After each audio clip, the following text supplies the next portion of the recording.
स्वागत है आप सबका। मैं हूं दिनेश गौतम। देश के प्रधानमंत्री की सुरक्षा में चूक के फौरन बाद कांग्रेस के दिग्गज नेताओं की तरफ से बयानबाजियां हुई या फिर अब भी हो रही हैं, और उन्हें सुनने के बाद पूरा देश सोच रहा है, कई जगह लोग स्तब्ध हैं। क्या हर हिंदुस्तानी के लिए यह शर्म की बात नहीं?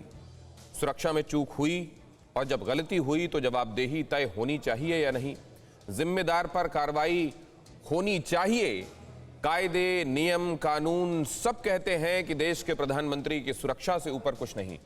टीवी 9 भारतवर्ष ने गंभीर चूक के 48 घंटे के भीतर पंजाब के मुखिया चरणजीत सिंह चन्नी का एक्सक्लूसिव इंटरव्यू किया, तीखे सवाल पूछे। जो जवाब मुख्यमंत्री ने दिया उससे पहले आपको वो सुनवाते हैं। चंडीगढ़ सीएम हाउस से हमारे senior executive editor Nishant Chaturvedi ने करीब 45 किलोमीटर दूर राजपुर के रैली ग्राउंड तक मुख्यमंत्री चन्नी के साथ एक्सक्लूसिव बातचीत की। सुनिए उन्होंने हर आरोप पर क्या जवाब दिया है। मुझे ये बताने की आपको ज़रूरत नहीं है कि हम किसके साथ बैठे हैं। पंजाब के मुख्यमंत्री हैं। अभी मुख्यमंत्री साहब जा रहे हैं एक रैली में, और कल रात में 3 बजे तक नॉनस्टॉप मीटिंग्स चल रही थी, और ये रोज़ का फेयर है। और सुबह फिर से ये सिलसिला शुरू हो जाता है 7 बजे से। सर, ये कुछ एक्स्ट्रा लोड ज़्यादा नहीं लग रहा है आपके पास? मतलब T20 खेलना पड़ रहा है आपको अकेले? नहीं, T20 नहीं है, T20 के लास्ट 2 ओवर्स हैं। मुझे समय ही इतना मिला है कि T20 में भी पूरा खेलने को नहीं मिल रहा। लास्ट 2 ओवर में मुझे लाया गया है, और धुआंधार बैटिंग करनी पड़ेगी, नहीं तो कैसे चलेगा। मैं आपसे जानना चाहता हूँ, अब सबसे पहले जो खबर की बात है, आज सुप्रीम कोर्ट ने कह दिया है कि जो भी जांच वगैरह चल रही है वो सब रोक दीजिए। जो प्रधानमंत्री जी की सुरक्षा को लेकर जो कुछ भी घटनाक्रम घटा, और उनका ये कहना है कि पंजाब हरियाणा हाईकोर्ट के जो रजिस्ट्रार जनरल हैं वो सभी जानकारियाँ सुरक्षित रखें। आप इसको कैसे देखते हैं? ये सुप्रीम कोर्ट का कहना, क्या आपको लगता है कि ये एक सेटबैक है आपके लिए, या आपको लगता है कि ठीक है, जैसा वो कहते हैं, let's go ahead with it? नहीं, ये अच्छा हुआ है। एक कमेटी हमने बना दी स्टेट की, तो केंद्र वालों ने उस पर आपत्ति जाहिर की। दूसरी कमेटी उन्होंने बनाई थी, उनकी जो कमेटी है वो उसी आदमी के अंडर है, who was supervising the whole affair in Punjab. तो जो वहाँ सिक्योरिटी के इंचार्ज थे वही इंक्वायरी करेंगे तो वो कैसे चलेगा? तो ये देखो, सुप्रीम कोर्ट तो फिर सुप्रीम कोर्ट ही है, और उन्होंने अच्छा किया है कि वो रोक कर उन्होंने अपने पास ले लिया सारी बात को। और मुझे लगता है इससे अच्छा होगा और सही सामने बात आ जाएगी, क्या कहाँ गलती हुई है, क्या किसकी गलती थी, किसने करना था, क्या हुआ। अच्छा है। आपके अनुसार क्या गलती आपको लगती है? किसकी गलती आपको दिखती है? कहाँ चीज़ें गड़बड़ हो गई? मैं ये कहता हूँ कि हम जो पब्लिक के नुमाइंदे होते हैं, तो हमें पब्लिक से भागना थोड़ा होता है। अगर बाई चांस पब्लिक आगे आकर बैठ भी गई है इन एनी केस, और आप 1 किलोमीटर पीछे से वापस आ गए हैं, तो इसमें मरने मराने की क्या बात होगी? बात तो सिर्फ इतनी है कि जाना हेलीकॉप्टर से था, by chance at the moment एक प्रस्ताव आ गया कि जी बाई एयर नहीं जाएंगे, बाई रोड जाएंगे, तो लास्ट मोमेंट पे आप बाई रोड पे चल पड़े। एजिटेशन, आजकल इलेक्शन है आगे, पहले से भी किसानों का 1 साल एजिटेशन चला है, वो रोड पे बैठे रहे कितनी देर, 1 साल। तो अब कुछ किसान आकर एकदम गांव से निकले और सड़क पे आके बैठ गए। उनको ये भी नहीं पता था कि इस रोड पे प्राइम मिनिस्टर आ रहे हैं, ये भी असलियत है। कल उनकी भी स्टेटमेंट आई है, जो किसान वहाँ बैठे थे, कि हमें तो पता ही नहीं था कि यहाँ प्राइम मिनिस्टर ने आना, हम अपने प्राइम मिनिस्टर को क्यों रोकेंगे। और हम तो रैली वालों को रोक रहे थे कि जी हमारी कुछ मांगे हैं, पहले वो सुनवाई हो। तो अगर प्रधानमंत्री जी को वहाँ वापस आना पड़ा, दूसरे रास्ते से जा सकते थे या दोबारा हवाई से जा सकते थे, तो इसको इतना ही बात बढ़ाने की ज़रूरत क्या है? अब इसमें कहाँ है कि जी उनकी हेल्थ, उनकी जान पे बन आई थी? इसमें कहाँ है कि उनको कोई खतरा था? उनके तो नज़दीक तक कोई नहीं आया। सीएम साहब, यहाँ पर एक चीज़ मैं आपसे पूछना चाहूँगा, क्योंकि ये इस पे क्लैरिटी आपसे मिलेगी तो ज़्यादा अच्छा रहेगा। बीजेपी ने कई प्रेस कॉन्फ्रेंस कर दी हैं। बीजेपी की जो पहली प्रेस कॉन्फ्रेंस हुई और उसके बाद जो आखिरी में भी, उसमें एक लाइन उन्होंने ले रखी है। वो ये कहते हैं कि जब ये आप कहते हैं कि कुछ समय पहले ही पीएम ने बताया कि वो रोड से जा रहे हैं। अगर वो रोड से जा रहे हैं तो पंजाब पुलिस को पता था उनका रूट। ये खबर लीक किसने की? पंजाब पुलिस ने की, उनका ये कहना है किसानों को, नंबर 1। नंबर 2, अगर आप कहते हैं कि किसान वहाँ पर उनके लिए नहीं बैठे थे, तो पीएम 15 से 20 मिनट तक क्यों रुके? किसान हट जाते वहाँ से तुरंत, पुलिस तो थी उनके सामने। वो तो 1 किलोमीटर आगे थे ना, उनके पास मैसेज आने के लिए भी 15 मिनट लगने थे। ना तो उनका किसी के पास टेलीफोन नंबर था, ना उनका पता था कि कौन आकर बैठ गया। पुलिस तो थी वहाँ पर। अरे पुलिस को भी समय तो लगना था ना, किसी को उठाने के लिए मोटिवेट तो करना पड़ता है कि हटो भैया यहाँ से। तो उनको विश्वास ही नहीं आया कि यहाँ से प्राइम मिनिस्टर भी आ सकते हैं। उन्होंने कल कहा ये टेलीफोन पे कि हमें तो ये विश्वास ही नहीं आया जो हमें बोलने आए कि यहाँ से प्राइम मिनिस्टर आ रहे हैं, कि यहाँ से प्राइम मिनिस्टर आ भी सकते हैं, हमें उठाने के लिए बोल रहे हैं। नहीं, लेकिन एक मिनट, यहाँ पर सर सवाल खड़ा ये होता है, उनको अपनी पुलिस पे विश्वास नहीं आया कि पुलिस उनसे झूठ थोड़ी बोलेगी? विश्वास नहीं आया, ये है कि पुलिस वाले जब किसी को उठाना होता है सड़क से 100 तरह के हथकंडे बनाते हैं। लाठी चार्ज भी हो जाता है, गोली भी चल जाती है, प्यार से ही बनाते हैं। 100 बातें इधर उधर की करनी पड़ती, नहीं भैया हम आपको सीएम से बुलाएंगे, पीएम से बुलाएंगे। रात को ये रोड रोकी हुई थी, दूसरी भी रोड रोकी हुई थी। मैंने 3 बजे तक लगकर उनको विश्वास में लेकर मोटिवेट करके उनको समझाया कि यार हमारे यहाँ पीएम आ रहे हैं, हमें ये रास्ते नहीं रोकने चाहिए, ये उनकी रैली है, रैली होने दो। वो पीएम के लिए नहीं रोक रहे थे, उनको रैली के को रोकना चाहते थे। अच्छा, जो रैली में लोग आ रहे थे उनको रोकना चाहते थे। तो रात को उन्होंने मान लिया, बीजेपी के नेता शेखावत जी हैं, वो वहाँ थे, उन्होंने भी उनसे बात की। उन्होंने कहा कि मैं आपसे प्राइम मिनिस्टर को मिलाऊंगा, वो मान गए, सब धरने उठ गए थे। ये तो जब उन्होंने वहाँ से जाना था, अचानक वहाँ आदमी बैठ गए आकर। तो इसमें कोई भी ऐसी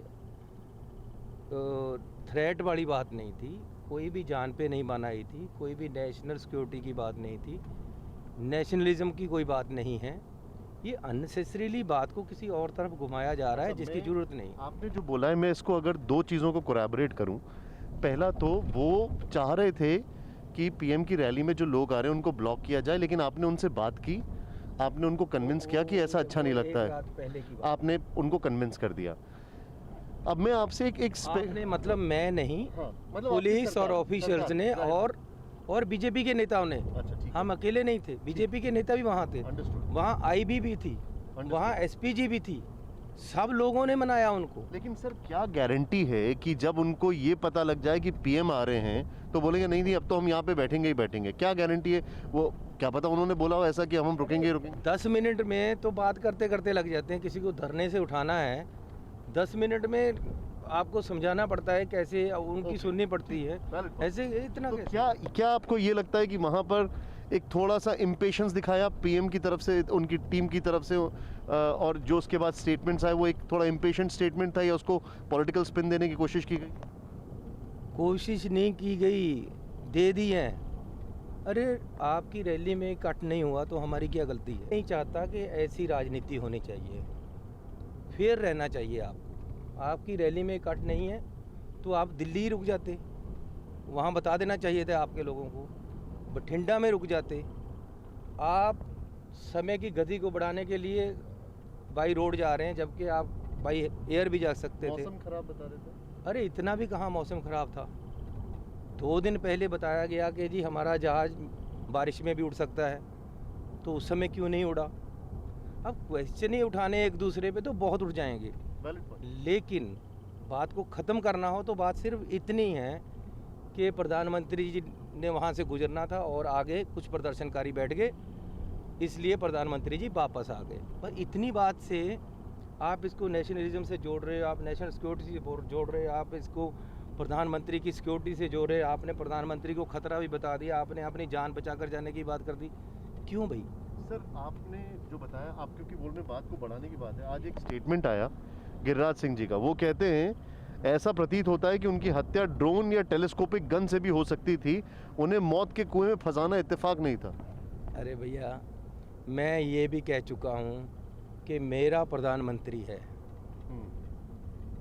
मेरे से बड़े भी हैं, मेरे लिए आदरणीय भी हैं। मैं हमेशा, मेरे पिता ने ये संस्कार दिए कि जो आपसे बड़े उम्र में हैं उनके पहुँच होने चाहिए। मैं यहाँ तक कह चुका हूँ कि मैं अपनी छाती पे गोली खाऊंगा जो उनकी तरफ आएगी। मैं यहाँ इतना कह चुका हूँ कि सबसे पहले पंजाबी आगे मरेगा अगर कोई देश पे आँच आएगी। तो अब मैं नस काट के पड़ जाता हूँ कहीं, जब मेरा खून निकल जाए फिर कह देना यार अब ठीक है। क्या है इसमें? ये लस्सी को इतना रिड़का क्यों जा रहा है? आपको अगर आप किस तरफ देश को ले जाना चाहते हो? एक्चुअली क्या है, BJP is in no game. उनकी यहाँ कोई बात नहीं है। वो किसी ना किसी तरह यहाँ प्रेसिडेंट रूल लगाना चाहते हैं और प्रेसिडेंट रूल लगाकर लंबे समय तक यहाँ राज करना चाहते हैं। आपको लगता है ऐसा प्रेसिडेंट रूल होने वाला है, होने वाला है। बात को उस तरफ ले जाया जा रहा है। अरे क्या कर रहे हो आप? एक डेमोक्रेटिक सिस्टम है, एक चुनाव आ गए हैं, तो चुनाव को सही जितनी जिम्मेवारी मेरी है, जितनी पंजाब की जिम्मेवारी है, पंजाब सरकार की जिम्मेवारी, क्या केंद्र सरकार या केंद्र सिक्योरिटी की उतनी जिम्मेवारी नहीं है? किसी ने आज तक कहा कि एसपीजी का भी लैप्सेस है? किसी ने कहा वहाँ आईबी थी, वो क्या कर रही थी? किसी ने कहा वहाँ इंटेलिजेंस थी हिंदुस्तान की? अगर पंजाब की इंटेलिजेंस फेल हुई है तो क्या हिंदुस्तान की इंटेलिजेंस फेल नहीं हुई? पूरे हिंदुस्तान की पुलिस, पूरे हिंदुस्तान की बीएसएफ, पूरे हिंदुस्तान की आईबी, इनकी जितनी फोर्सेस हैं, क्या उनको नहीं पता था कि ऐसे नहीं जाना है? तो इसका मतलब इंटेलिजेंस फेलियर मेरी है, होम मिनिस्ट्री की नहीं है, हिंदुस्तान की सीएम सिक्योरिटी की नहीं है। अरे क्यों उसकीज कर रहे हो आप पंजाब सरकार को? सारे ऑफिसर्स को हमारे को नोटिस भेज दिए हैं। क्या ज़रूरत है? हुआ क्या है? हुआ तो कुछ भी नहीं है। कल मुझे, क्या आपको ऐसा लगता है कि अरे कल मुझे रोका गया, मैं देखा था वो, मेरे आगे कुछ लोग आ गए, मैंने उनको पूछा नीचे जाकर, भैया क्या बात है? वो कहते हैं जी हमारी ये प्रॉब्लम है। मैंने कहा आपने मेरे से टाइम लिया हुआ है कल का, आज क्यों रोक रहे हो? वो हट गए। इतनी ही बात है। आप तो उनसे जाके मिल के आए। मिलना भी चाहिए। मुझे पब्लिक चुनती है, मैं खुद थोड़ा बना हूँ। आपने भी ऑफिसर्स का जिक्र किया, मुझसे ये सवाल, और हम कल से ये स्पेकुलेट कर रहे हैं, क्या आपको ऐसा लगता है कि बंगाल की तरह यहाँ पर भी जो सीनियर आईएएस ऑफिसर हैं या आईपीएस ऑफिसर, उनको बदल दिया जाएगा? लगता नहीं होने वाला है। हमारे चीफ सेक्रेटरी को नोटिस आ गया है, हमारे डीजीपी को नोटिस आ गया है, 4 एसएसपी को नोटिस आ गया है, डीसीज को नोटिस आ गया है। अब ये करना क्या चाहते हैं? क्या इलेक्शन को लूटना चाहते हैं या यहाँ राष्ट्रपति राज लगाकर अपना राज स्थापित करना चाहते? करना क्या चाहते हैं? क्या है इसमें? इस लस्सी को इतना रिड़का क्यों जा रहा है? अननेसेसरीली पंजाब के लोगों को बदनाम किया जा रहा है। अननेसेसरीली ये पंजाब को एक विलेन की तरह बनाने की कोशिश कर रहे देश में। अरे पंजाब ने तो हमेशा अन्नदाता है, पंजाब पूरे हिंदुस्तान को अन्न देता है। ठीक है, हमारा किसान मेहनत करता है।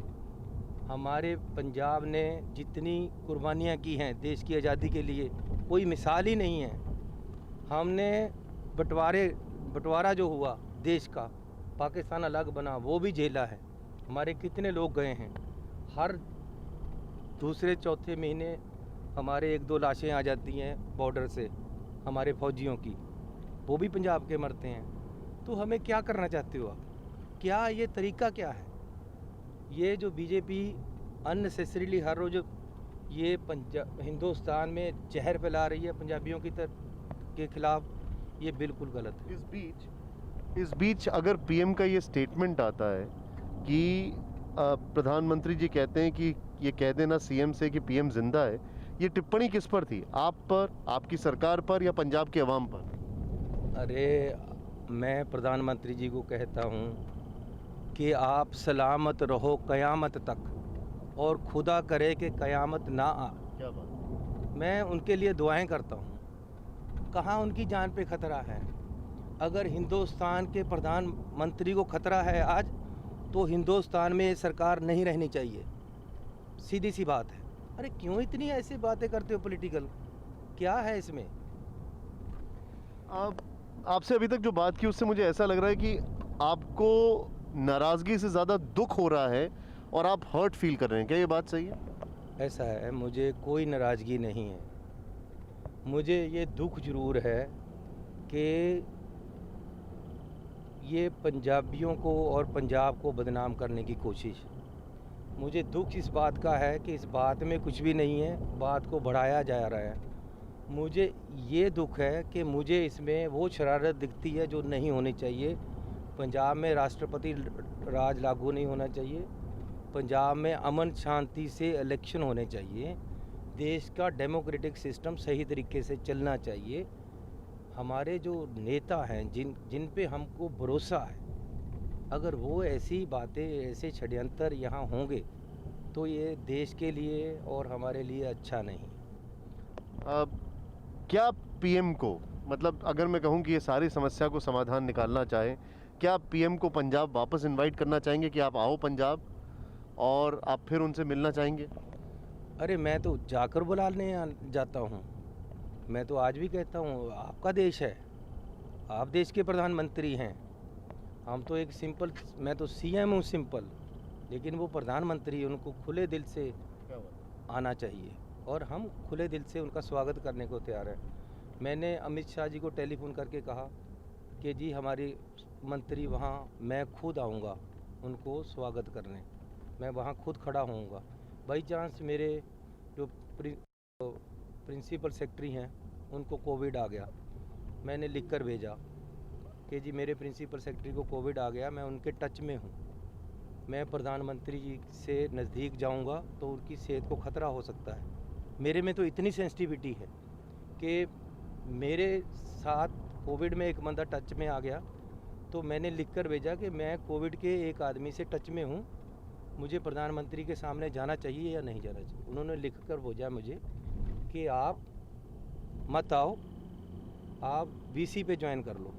आई was waiting at the VC, मैं वहाँ इंतज़ार कर रहा था। मैंने एक 2 पेज का ड्राफ्ट तैयार किया हुआ था, कैसे उनको वो करूँ, स्वागत कैसे करूँ। मैंने शेर लिख कर रखा हुआ था कि आप आए घर हमारे, खुदा की कुदरत है। कभी हम आप, वो आए घर हमारे, खुदा की कुदरत है।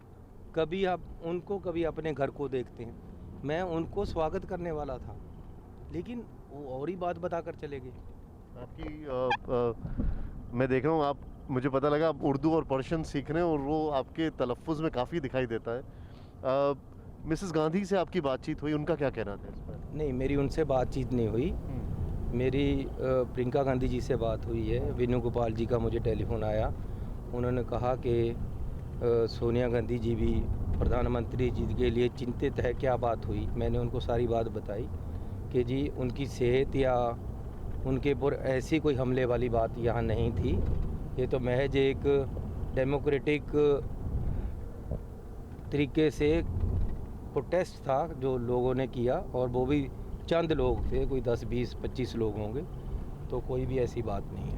सर, एक शंका है, आपने जो कुछ भी कहा, अब तो खैर सुप्रीम कोर्ट इसमें हस्तक्षेप कर रहा है। मैं ये जानना चाहता हूँ कि कल जो कुछ भी हुआ उससे कहीं एंटी नेशनल फोर्सेस जो हैं उनको एक ताकत, या उनको जिसको कहते हैं ना अंग्रेजी में फूड फॉर फॉडर, तो नहीं मिलेगा कहीं उनको? अरे भैया, ये देखो मेरे हाथ जुड़े हुए हैं, हम बहुत अच्छे जी रहे हैं पंजाब में, हमारे कोई अशांति नहीं है। We are living peacefully. हमारे पास टोटल कंट्रोल है हमारी पुलिस का, हमारे स्टेट में किसी तरह की कोई गड़बड़ नहीं है। अगर फिर भी आप चुनाव के आगे गड़बड़ फैलाना ही चाहते हो तो भी हम इकट्ठे रहेंगे, फैलेगी नहीं। सर, लेकिन आप बता रहे हैं, और हम सब ने वो वीडियो देखा किस तरीके से बैंड जो संगठन है सिख फॉर जस्टिस का, जो गुरपतवंत सिंह पन्नू है, उसने कहा कि ये कल जो कुछ भी हुआ है ये खालिस्तान मूवमेंट की जीत है और ये शुरुआत है। परसों उसने अरे भैया, पतवंत सिंह पन्नू जो भी है वो पंजाब में हैं पंजाब में, वो अमेरिका से कुछ ना कुछ बोलता रहता है, तो हमारा पंजाबियों से क्या संबंध है उसका? चन्नी साहब, लुधियाना में ब्लास्ट होता है कोर्ट के अंदर, 23 दिसंबर को। 21 नवंबर को पठानकोट में मिलिट्री कैंटोनमेंट में ग्रेनेड ब्लास्ट होता है। 21 नवंबर 2021 को सर पठानकोट में मिलिट्री कैंटोनमेंट के अंदर गेट पर ग्रेनेड ब्लास्ट। मैं आपको एक बात बता, नवा शहर में CIA के दफ्तर में 7 नवंबर को धमाका होता है। 15 सितंबर को जलालाबाद में मोटरसाइकिल में ब्लास्ट होता है। अरे कहाँ हुए ये ये सारे किस सन की बात कर रहे हो? सर ये मैं 2021 के फैक्ट्स हैं सब। अरे मेरी बात सुनो, टिफिन बॉम्ब मिलता है फिरोजपुर में। अब हमने यहाँ जितने ड्रग माफिया है उन पे काम करने का शुरू किया है काम। विक्रम मजीठिया पे पर्चा हुआ है, तो जो ड्रग माफिया यहाँ इतनी देर से चल रहा था पहले, उसको कंट्रोल होने लगा है। वो भी एक फोर्सेस हैं जिनको हमने कंट्रोल करना है। उसके लिए मैंने अमित शाह जी से कहा कि हमें सपोर्ट करो, सपोर्ट करनी चाहिए। एक दो इंसिडेंट अगर हो गए हैं तो इसका मतलब ये थोड़ा कि हमारे यहाँ शांति नहीं है। आप तो ऐसे कर रहे हो जैसे पंजाब जल रहा है। नहीं सर, मेरा सवाल मैं आपको क्यों पूछ रहा हूँ, पाकिस्तान की तरफ से 150 से ज़्यादा इस साल, खाली इसी साल ड्रोन साइटिंग्स हुई। कई जगह टिफिन बम। मेरी बात सुनो, ज़्यादा दिखाया जा रहा है। अब हमारा 15 किलोमीटर तक BSF का कंट्रोल था, उसको 50 किलोमीटर कर लिया। अगर मैं आज कहूँ कि ड्रोन इसलिए भेजे जा रहे हैं कि हमारे पे यहाँ BSF बिठानी है, तो फिर क्या होगा? क्यों करते हैं? पीछे कोई साजिश दिखती है इसमें? अरे ये अननेसेसरीली पंजाब को कंट्रोल करने की बात है केंद्र की तरफ से। कोई यहाँ ड्रोन का खतरा नहीं, कोई किसी तरह का खतरा नहीं है। हाँ, बॉर्डर स्टेट में हमेशा खतरे रहते हैं, उससे पंजाब हमेशा झेलता आया है। लेकिन पंजाब बिल्कुल सही तरीके से बस रहा है, यहाँ कोई खतरा नहीं है, कोई लोगों को खतरा नहीं। ये क्या कर रहे हैं कि ये ड्रोन आ गए, ये हो गया, ये वो हो गया, ये दिखाकर हम ये चाहते हैं कि कुछ पंजाबियों को डरा लें और वो वोट बीजेपी को डालें। क्यों डरेंगे पंजाबी? क्या आपको लगता नहीं है ऐसा कि अभी कांग्रेस के जो हालात है उसमें हर चीज़ जो ख़राब है वो कैप्टन अमरिंदर सिंह नामा के एक सैंड बैग है उसमें पंचिंग कर दी जाती है, उस डर्ट बैग में डाल दिया जाता है? अरे आप एक बात देखो, 70,000 कुर्सी लगी हुई थी, कैप्टन साहब गए, खाली कुर्सियों को एड्रेस करके आ गए। जब कांग्रेस में थे ऐसे होता था पंजाब में?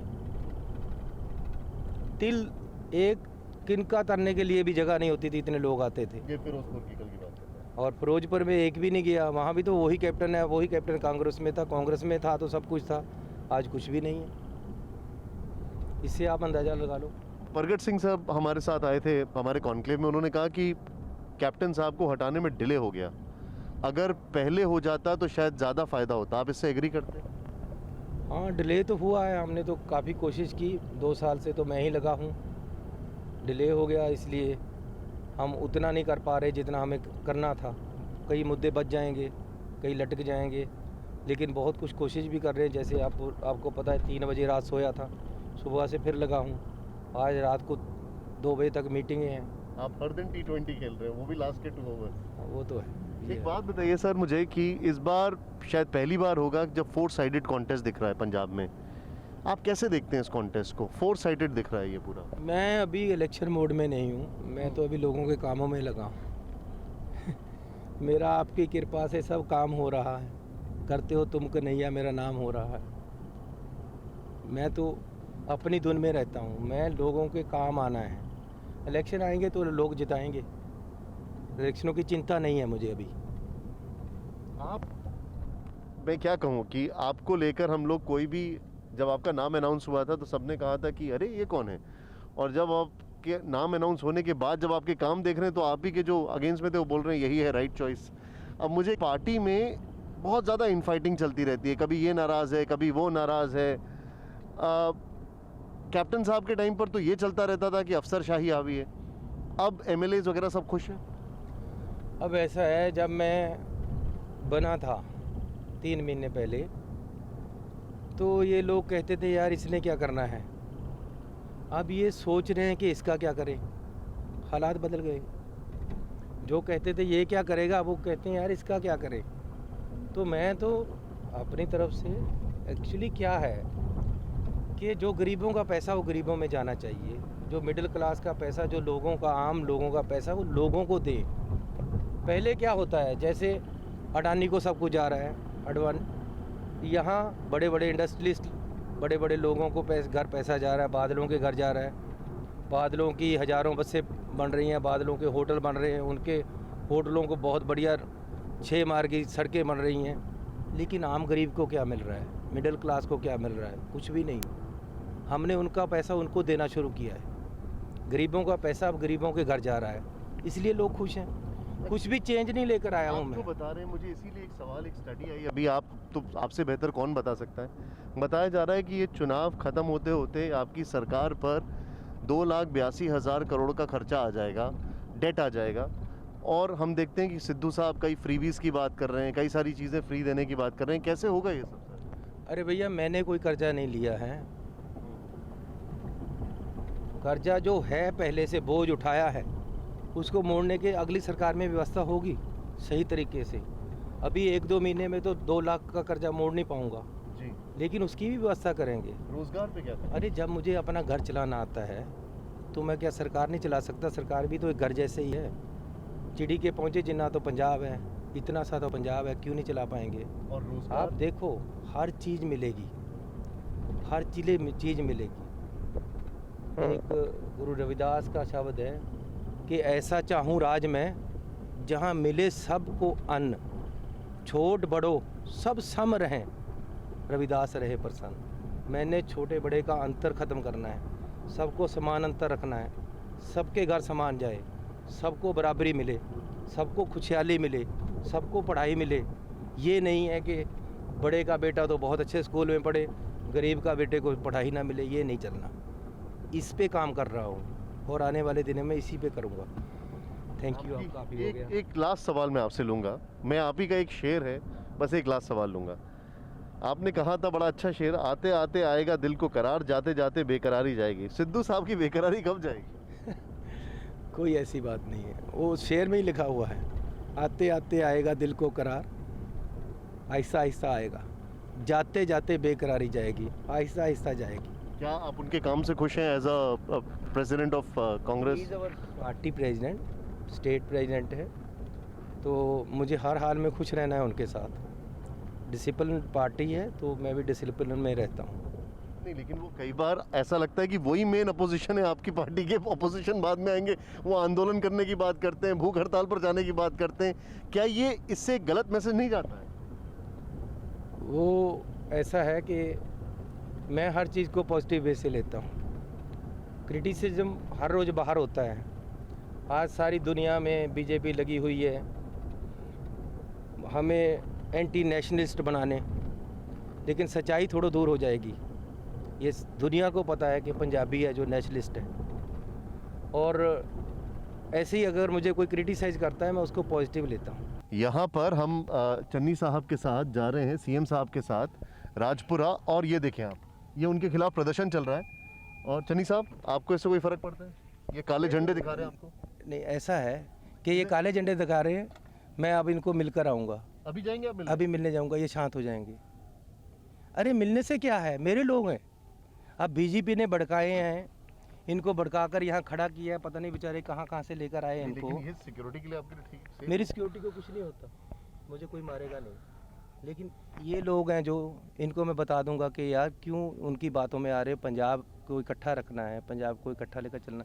चलो देखें जरा क्या। बीजेपी उनके खिलाफ विरोध कर रही है, बीजेपी के कार्यकर्ता। और ये चन्नी साहब, एक मिनट सर, एक सेकंड चन्नी साहब यहाँ पर इनसे बातचीत करते हुए,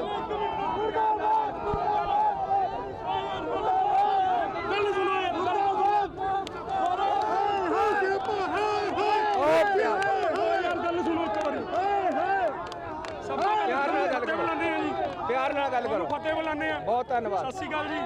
ਚੰਨੀ ਸਾਹਿਬ ਇੱਕ ਦੱਸੋ, ਤੁਹਾਡੀ ਪਾਰਟੀ ਦਾ ਮਸਲਾ ਹੈ, ਕੋਈ ਗੱਲ ਇੱਕ ਨਹੀਂ। ਬੇਨਤੀ ਸੁਣੋ, ਇੱਕ ਅਸੀਂ ਤੁਹਾਨੂੰ ਸਵਾਲ ਪੁੱਛਣੇ ਆ ਪੰਜਾਬੀ ਹੋਣ ਦੇ ਨਾਤੇ।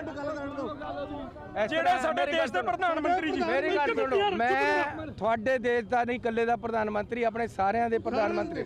ਸੁਣੋ ਇੱਕ ਮਿੰਟ, ਸੁਣੋ ਯਾਰ, ਬੋਲਣ ਦਿਓ। ਜੀ ਜੀ ਚੰਨੀ ਸਾਹਿਬ, ਮੈਂ ਕੱਲ, ਇੱਕ ਮਿੰਟ ਯਾਰ ਚੁੱਪ ਕਰ। ਸੁਣੋ ਯਾਰ, ਇਦਾਂ ਨਹੀਂ। ਕੱਲ ਵੀ ਮੈਂ ਬਿਆਨ ਦਿੱਤਾ कि प्रधानमंत्री पर गोली चलेगी, पहला मेरी छाती पर आएगी। इस करके ਇਹ ਆਪਣੇ ਸਾਰਿਆਂ ਦੇ ਉਹਨਾਂ ਦੀ ਜਿਹੜੀ ਸੁਰੱਖਿਆ 'ਚ ਐਡੀ ਵੱਡੀ ਚੂਕ ਹੋਈ ਹੈ, ਮੈਂ ਕਹਿੰਦਾ ਜੀ ਜਵਾਬ ਦੇ ਦਿਓ ਬਸ। ਪ੍ਰਧਾਨ ਮੰਤਰੀ पर कोई गोली चलेगी सब तो पहला मुख्यमंत्री आएगा। सुनो पंजाब दा माहौल अपन ठीक रखना, जेड़ा अपना रंगला पंजाब सी ना आज भी रंगला रहेगा। सर आप ऐसे जाके मिलते हैं, आपको डर नहीं लगता सिक्योरिटी को? अरे क्यों, अपने आदमी हैं ये लोग, इनको उन्होंने भड़का लिया है। 10 आदमी 50 आदमी खड़े कर लिए हैं। ये इधर देखिए, और उस चंग के बाद यहाँ पर देखें, ये एक उनका यहाँ पर फोटोज ले रहे हैं, उनको नमस्कार कर रहे हैं, ये पूरा चंक आप देख रहे हैं। मुझे एक बात बताइए, ये हमें नहीं पता था विरोध कर रहे हैं, काले झंडे साफ बीजेपी के झंडे यहाँ पर दिख रहे थे, आप उनके बीच में चले गए? अरे वो 20-50 हमारे ही सूबे के आदमी हैं, उनको पता है कि आज मैंने यहाँ आना है, तो बीजेपी ने यहाँ इनको 50 आदमियों को प्लांट कर दिया है और काले झंडे मुझे दिखा रहे। तो मैंने उनको बताया कि भैया सिस्टम सही रखना है, अपनी स्टेट में गड़बड़ी नहीं होनी चाहिए, बाहर के आदमियों की ज़्यादा मानकर नुकसान ना करो। ये अल्टीमेटली यही बीजेपी करना चाहती है पंजाब में, कि यहाँ अराजकता फैल जाए। यहाँ आपने जो किया मैंने देखा, लेकिन मुझे एक बात बताइए, एक चीफ मिनिस्टर जो कि इतने सेंसिटिव स्टेट में, उसको कोई डर वर नहीं लग रहा है यहाँ पर? ये सेंसिटिव स्टेट है, सेंसिटिव प्यार में है, प्यार के भूखे हैं हम लोग। ये लड़ाई और मार्केटाई वाले सूबा नहीं है, यहाँ स्टेट में कोई लड़ाई और मार्केटाई नहीं है। ये जो लोग खड़े थे बीजेपी के झंडे लेकर, ये भी मेरे हैं। मैं उनको इसलिए मिला हूँ जाकर कि भैया दिल्ली से जो मैसेज आया है, ठीक है आप झंडे दिखा लो, लेकिन स्टेट की जो पीस है वो सही रहनी चाहिए। बीजेपी का मंसूबा है कि मेरी स्टेट को ख़राब करें। अपने दर्शकों के लिए एक बात ऐड करना चाहता हूँ, मैं चन्नी साहब के साथ राजपुरा रैली में जा रहा हूँ, और आप यकीन मानिए मुझे रास्ते में उतरना है, हम एक पॉइंट देख रहे थे जहाँ उतरना है, तो हमने बीच में देखा उनके खिलाफ विरोध हो रहा है, काले झंडे और बीजेपी पार्टी के झंडे हैं। तो मैंने कहा, उन्होंने कहा कि रुको रुको मैं इनसे मिल के आता हूँ। मुझे हैरानी हुई कि वो मिलने कैसे जाएंगे इनसे, कि ये मतलब कुछ भी हो सकता है, बट वो मिल रहे हैं। सर एक बात मुझे बताइए, क्या आप यही एक्सपेक्ट कर रहे थे कि शायद उस दिन भी अगर ऐसा होता तो शायद हालात इतने बार अलग नहीं होते? अरे वही तो मैं आपको बताने की कोशिश कर रहा हूँ कि जान को खतरा कोई नहीं था और ना ही है पंजाब में। हाँ एक प्रोटेस्टर हैं, उनकी कोई प्रॉब्लम है, उसको हल कर देना है। और कोई प्रोग्राम प्रधानमंत्री का रोड पे आने का नहीं था। उन प्रोटेस्टकारियों को पता ही नहीं था कि यहाँ से प्रधानमंत्री भी गुजरेंगे। वो तो जो बीजेपी की रैली में जा रहे थे लोग, उनका विरोध कर रहे थे। इसलिए ये धारणा बनानी हिंदुस्तान में कि जी पंजाब में कोई लाइफ को थ्रेट हुआ है, ये बिल्कुल गलत है। यही मैं आपको दिखा रहा हूँ। आप मेरे साथ पंजाब में आए हो, आपने देखा है, मैं प्रोटेस्टकारियों से मिला हूँ, वो मुझे मारने थोड़ो आए हैं, वो बीजेपी की बात रखने आए हैं। जो बीजेपी करना चाहती है पंजाब में वो उनके काले झंडों से दिख रहा है। मैंने कहा ठीक है यार, लेकिन ये भी हट जाएंगे अभी। जब मैं वापस जाऊँगा, दूसरे लोग इतने खड़े हैं, उनको बताएंगे नहीं अपने पंजाब में गड़बड़ नहीं करनी, ये भी घर चले जाएंगे। आटे में नमक मिल जाएगा आप कह रहे हैं, नमक में आटा नहीं है। यहाँ है ही नहीं है बीजेपी कोई, ये पता नहीं कहाँ कहाँ से ले आकर खड़े किए होंगे। बहुत बहुत शुक्रिया सर हमसे बातचीत करने के लिए आपका। कोरोना धर्म नहीं देखता, जात नहीं देखता, अमीर गरीब ऊंच नीच नहीं देखता। कोरोना सिर्फ मौका देखता है, लेकिन आप उसे मौका मत दीजिए। बस इतना कीजिए, जब कभी दफ्तर से बाजार से घर लौटिए तो इतना ख्याल जरूर रखिए कहीं आपके साथ कोरोना आपके घर तो नहीं जा रहा। भूलिए मत, कोरोना अभी जिंदा है।